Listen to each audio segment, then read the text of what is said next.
Hey, it's Alex here and welcome to the Geeks Table.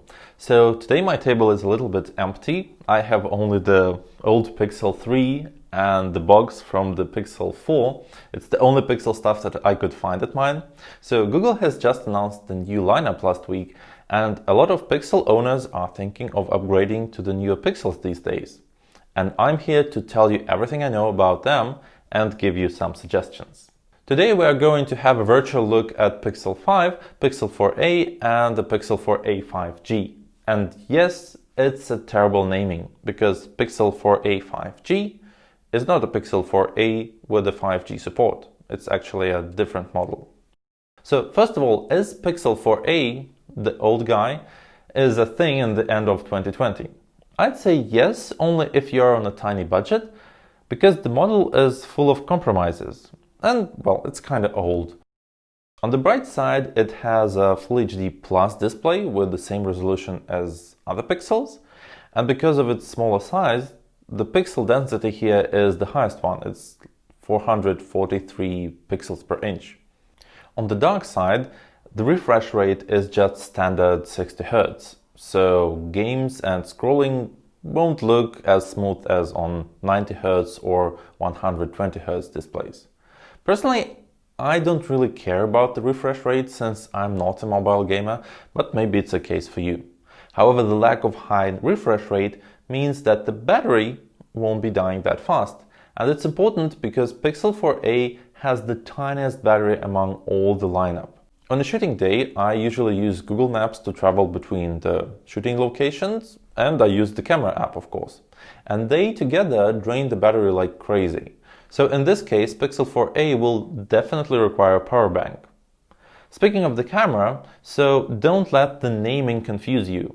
Pixel 5 and Pixel 4a 5G do have two cameras, wide and ultra-wide. And Pixel 4a does have only one camera, it's the wide one. And it's exactly the same across all the models. It's 12.2 megapixels with autofocus and stabilization, all the same everywhere. But Pixel 4a is an older device and it has an older CPU. And because of that, even though the camera is the same, we can shoot only up to 4K 30fps and Full HD 120fps. So no 4K 60, unfortunately. So if you may live with these compromises and they are not a bummer for you, Pixel 4a is a good deal for 340 euros or 350 US dollars. But let's look at the newly announced devices. They are more exciting. So I watched Google's keynote and this is what made me excited the most about the new Pixels. With these phones, you get 3 years of Android OS and security updates. And the TitanM Chip helps to keep your operating system, passwords, and transactions safe. If you are an Android developer like me and you need to test your apps on the fresh versions of Android, or you just enjoy having the latest software, which is fair, this could be a deal breaker, because for Android world, 3 years of support is really a lot. So when buying a Pixel 4a 5G or Pixel 5, you will get 3 major versions of Android in the future. And you'll get it at the day one, so you won't have to wait for like a half a year for the manufacturer to adjust it. Also, it makes sense for the 5G part of the phones because 5G is not a thing at 2020 and probably it won't be a thing in 2021. That's why these Pixels have a longer support. So this device matches to what Nexus devices used to be. It's a mid-range phone supported by Google and now with a great camera. And because of the new CPU, we can shoot up to 4K 60 or Full HD 240fps, which is kind of standard for a camera phone these days. And as you may remember, there were a lot of complaints on that when the Pixel 4 came out. So now we should be more happy. Also, last year we had this moment. Also, by the way, most popular SLR lenses do magnify scenes, not shrink them. So while wide angle can be fun, we think telephoto is more important. And now Pixel 4a 5G and Pixel 5 have two cameras, 12 megapixels wide lens with autofocus and 16 megapixels ultra-wide one with a fixed focus. So no more telephoto lens that was so exciting last year. The front camera can shoot up to 1080p 30 fps, and to my opinion that should be enough for selfies and vlogging. I wish it had autofocus though, but well, whatever. But sadly this device doesn't have a bunch of useful things. No high refresh rate, no wireless charging, and no water and dust resistance. So if those are important to you, you'd better look at Pixel 5. And if you've been waiting long enough and just cannot wait to upgrade right now, hit a like, subscribe to the channel, and go ahead and pre-order for A5G, in case it matches your budget. But if you have 613 euros or 700 US dollars, I definitely suggest to go with the Pixel 5. So, Pixel 5. It's the only device in the lineup to have this fancy 90Hz refresh rate display, and this refresh rate gets adjusted depending on the app that you're using. Google calls it like a smooth display technology.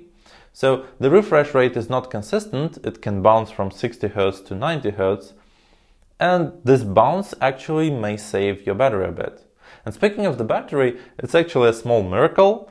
The phone has the biggest battery of the lineup, though it's actually smaller than for A5G. So a bigger battery in a smaller case, how this can be? Well, there is no miracle here, they've just removed the headphone jack. 4A and 4A5G still have it, but not the Pixel 5. Actually, I found that if you buy a Pixel in France or Australia, Google Store will put earbuds in the box, but there is nothing when you're buying it in the rest of the world. As a fan of wireless chargers, I'm really glad that Pixel 5 has it, including the reverse mode, which I'm still waiting for the iPhone to have. So in case you have a smartwatch or pair of earbuds, you may charge them from the back side of your phone. Oh, by the way, worth to mention that the USB-C port supports USB 3.1, so you may transfer your photos and videos really fast, but the charging cable from the box supports only USB 2.0, even though it has USB-C on both sides. So if you want a faster transfer, consider buying a different cable. Also, if you like to take videos in the pool or in the sea or under the rain, Pixel 5 is the only Pixel that is water resistant. But it's only IP67 certified, not IP68, so that means that swimming with it deeper than 1 meter is actually a bad idea. All three phones have a fingerprint sensor on the back, no more face unlock, and to my opinion, it's actually a good thing. Because it's a camera phone, you may use it on a gimbal or it may be fixed on a tripod. And in this case, it's so much easier to unlock the phone with just your finger instead of like your face, especially if the phone is in the landscape mode. So you have to do it like this. I tried it with the iPhone and it's not the best experience. So in terms of photo and video capabilities, the 4A5G and the 5 are identical. But Pixel 5 has 4 GB of RAM and 4A5G has 6. So it may give us a faster camera launch and a faster media handling. You know that Pixels are famous for its post-production edits. So when you take a photo, it gets improved afterwards.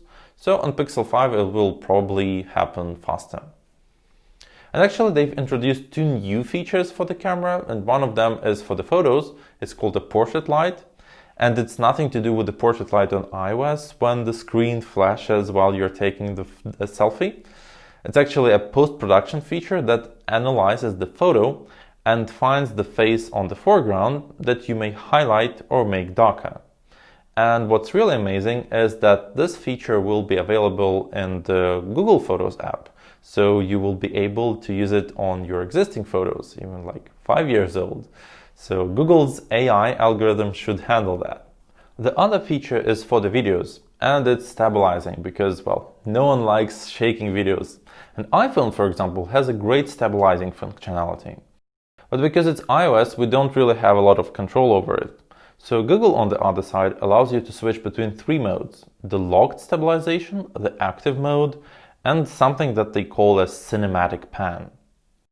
I don't expect it to be awesome, but first of all, it's great that it's there, and also it may somehow outstand the traveling videos or just vlogging. If they'd make it available for 4K videos, that would be a huge win, but being realistic, I really think that it's a Full HD only feature.